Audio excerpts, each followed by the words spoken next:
꿈이 바로 앞에 있는데 당신은 왜 팔을 뻗지 않는가?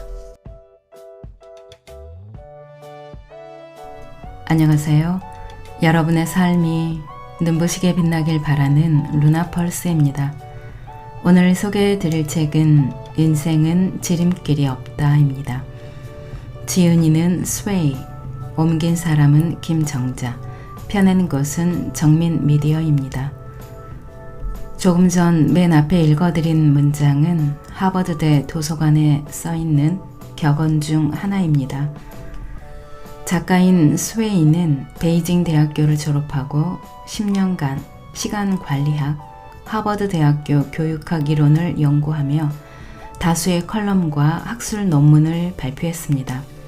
현재 이 분야의 전문가로서 근래에 더욱 주목받고 있다고 하는데요. 인생은 지름길이 없다의 원작은 하버드 24시로 의식 상태와 마음의 작용을 심리학 이론과 하버드의 성공 철학으로 풀어낸 자기 개발서입니다. 전 세계 수많은 사람이 동경하는 이른바 수재들의 집합소 하버드 대학교. 그곳의 학생들은 어떤 성공 습관으로 미래를 준비하고 있을까요? 평정심 유지하기, 가치관 수립하기, 초조함에서 벗어나기, 잠재력 개발하기, 현재 행복 즐기기 등 대부분 우리가 알고 쉬워 보이는 일이지만 실천하기 어려운 것들을 일상에 부단히 적용하며 성공하는 인생을 만들어가고 있는 하버드생들의 직관적 실행법들을 모두 만나볼 수 있습니다. 가장 평범한 노력으로 가장 뜨거운 열정을 가르치는 하버드 대학교의 지혜. 인생은 지름길이 없다를 조금 읽어드리겠습니다. 오늘도 책과 함께 편안하고 따스한 시간 되시기 바랍니다.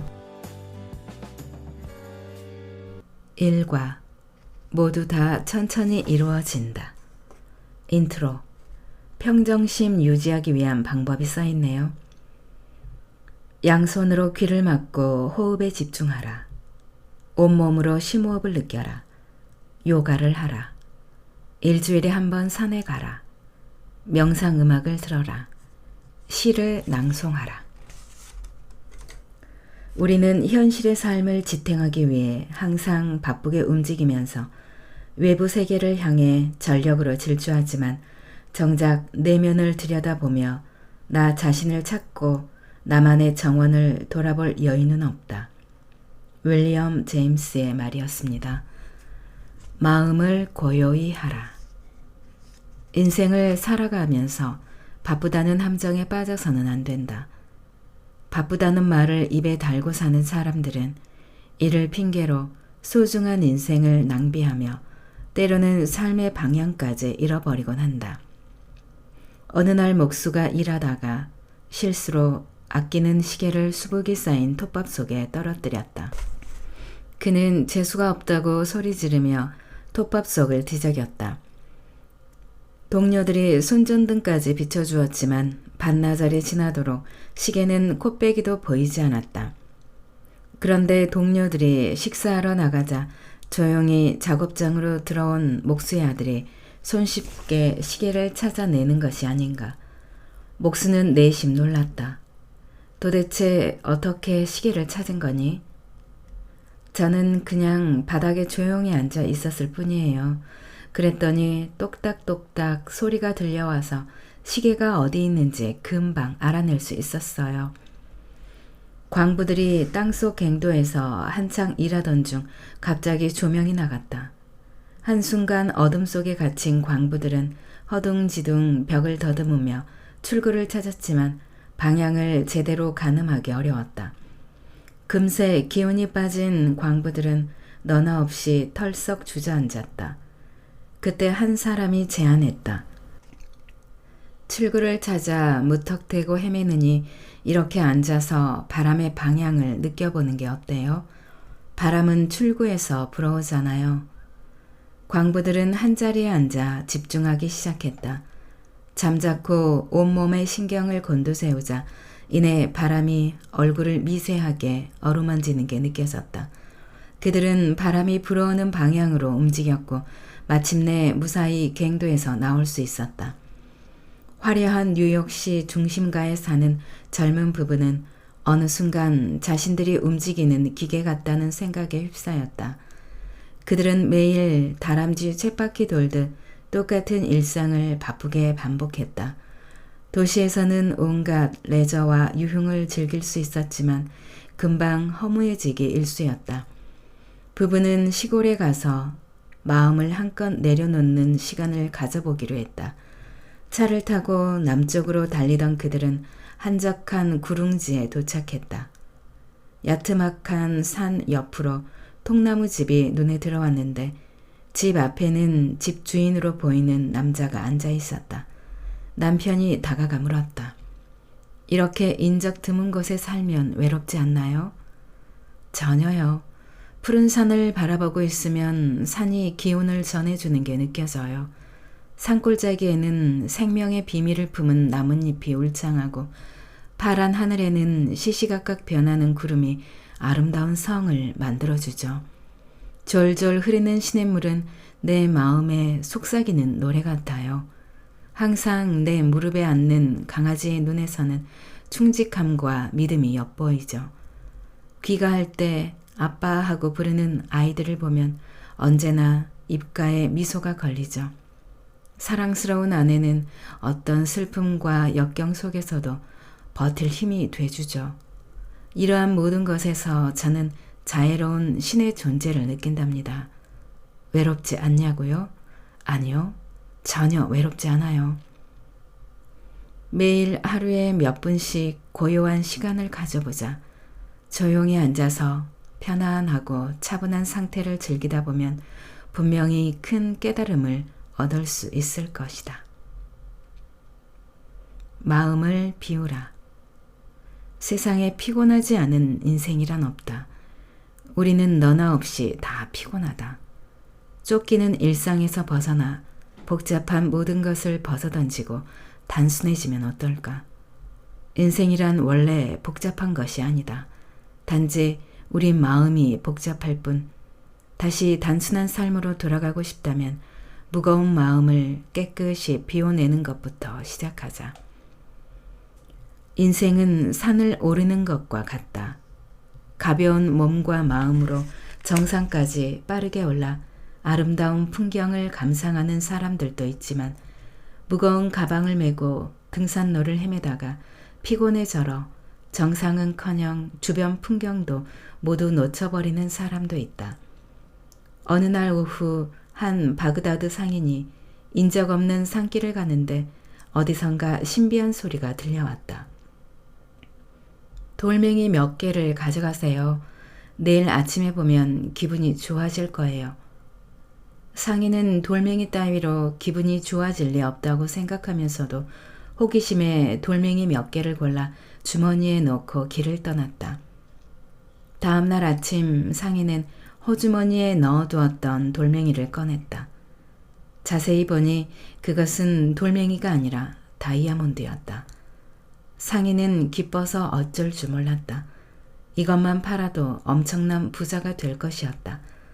하지만 상인은 이내 더 많은 돌멩이를 가지고 오지 않은 자신이 원망스러워졌다. 실망감이 몰려오자 조금 전까지 느꼈던 즐거움은 어느새 사라졌다. 만족할 줄 아는 사람은 더 큰 행복을 거머쥘 수 있다. 상인은 돌멩이가 다이아몬드라는 사실을 알았을 때 크게 기뻐했지만 더 많은 돌멩이를 가져오지 않은 것을 후회한 순간 기쁨은 자취를 감추고 말았다. 기쁨은 탐욕스러운 자의 것이 아니라 만족할 줄 아는 자의 것이다. 사람들이 고통을 느끼는 이유는 만족할 줄 모르고 자신의 것이 아닌 것까지 넘보기 때문이다.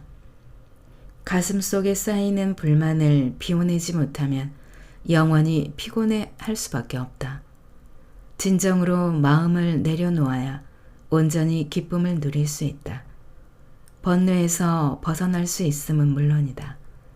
마음을 비울 때 행동도 신속히 할 수 있다. 마음의 무거운 짐을 버리자. 그래야 가볍게 정상까지 오를 뿐더러 경치도 감상할 수 있다. 천천히 가면서 즐겨라. 인생이라는 여행길을 서둘러 갈 필요는 없다. 인생에 두 번의 기회는 오지 않기 때문이다. 천천히 걸으며 주변의 아름다운 풍경도 감상해 보는 건 어떨까? 바쁜 현대인은 여유를 즐길 단 몇 분의 시간도 쉽게 내지 못한다. 아무리 아름다운 절경도 스치는 그림에 불과하며 우리에게 남는 것은 분초를 다투는 긴박한 일과 그로 말미암은 긴장감뿐이다. 어느 날 젊은 나이에 성공한 남자가 새로 산 차를 몰고 좁은 주택가 골목을 지나가고 있었다. 그때 골목에서 한 소년이 불쑥 튀어나왔다. 깜짝 놀란 남자가 급히 브레이크를 밟았다. 소년이 느닷없이 돌을 던졌다. 화가 난 남자가 차에서 내려 소리쳤다. 무슨 짓이야? 정말 못된 아이구나. 차 수리비가 얼마나 드는지 알아? 도대체 이유가 뭐지? 그러자 소년이 간절한 눈빛으로 말했다. 선생님, 정말 죄송합니다. 사실 어떻게 해야 될지 몰라서 그랬어요.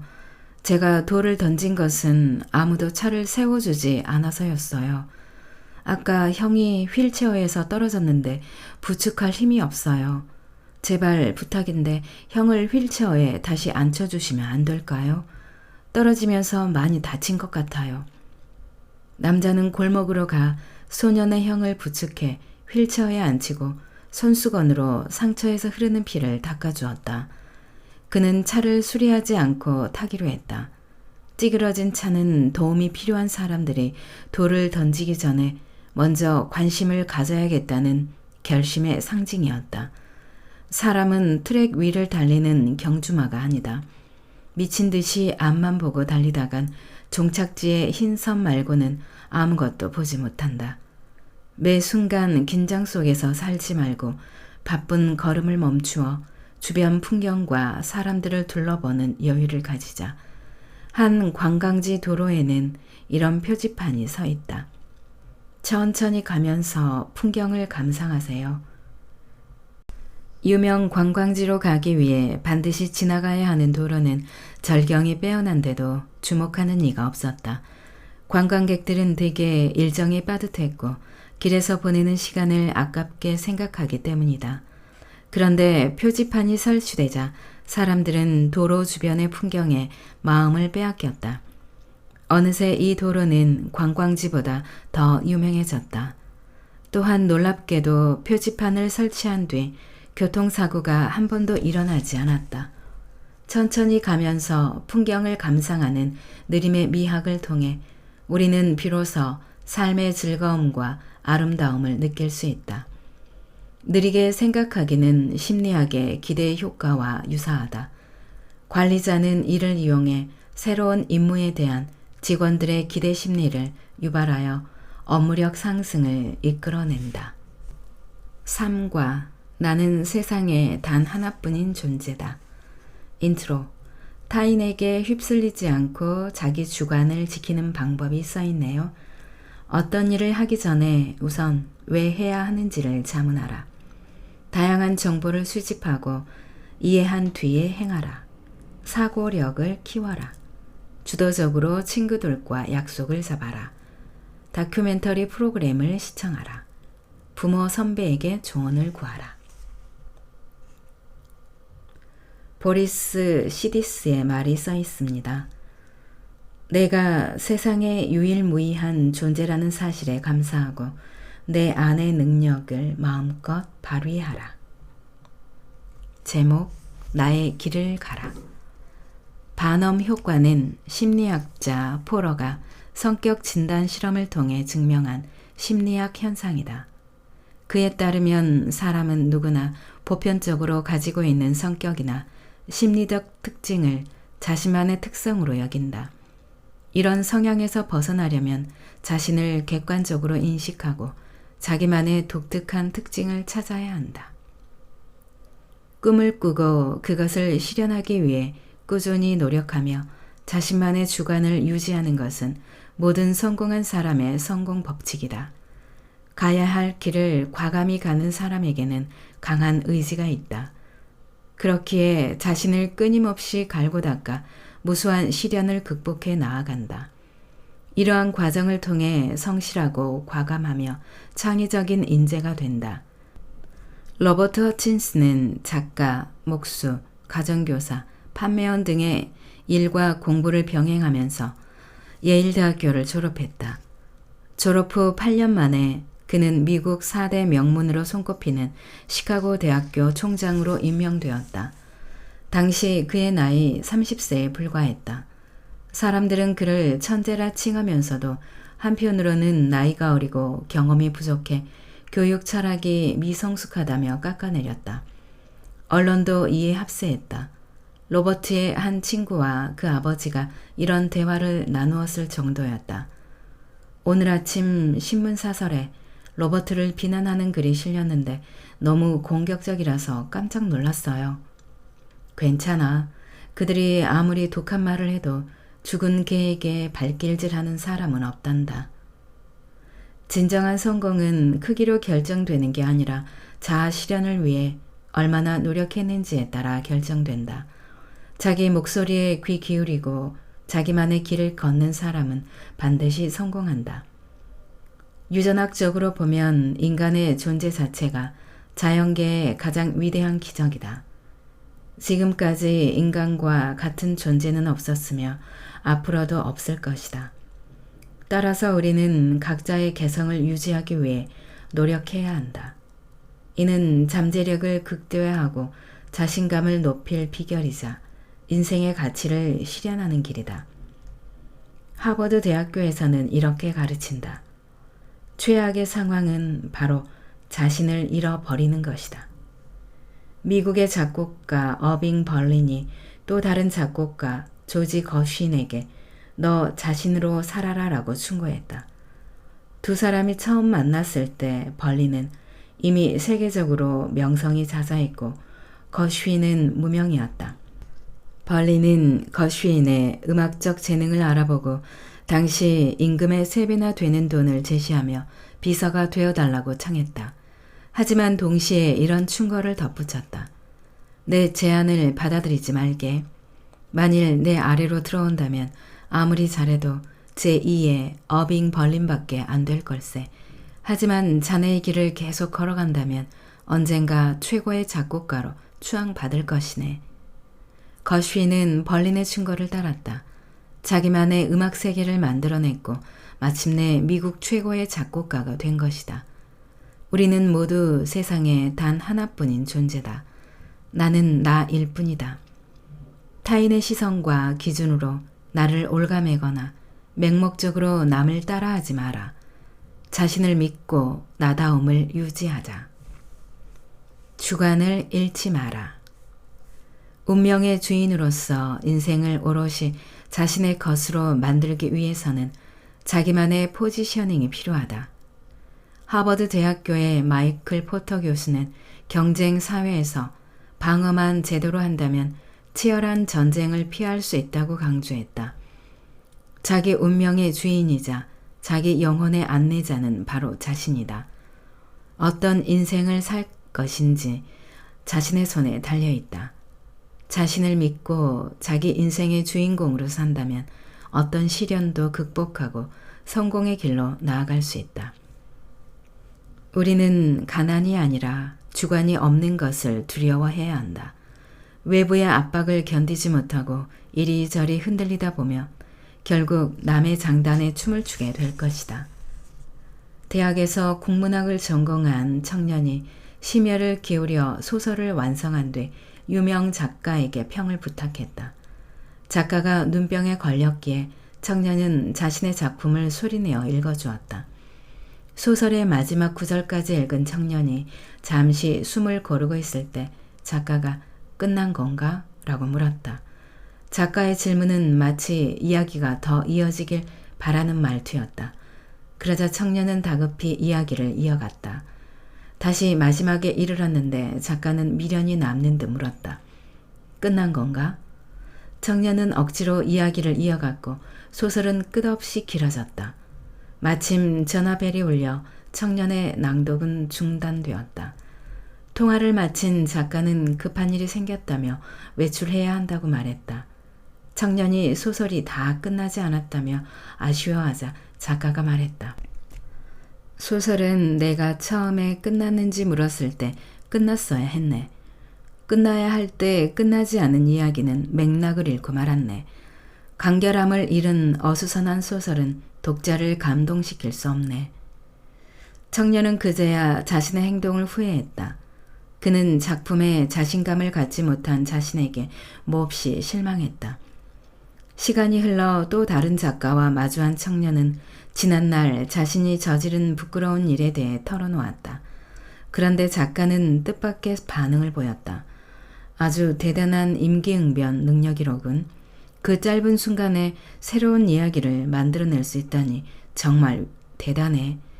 위대한 작가로 성장할 천부적인 재능임에 분명해.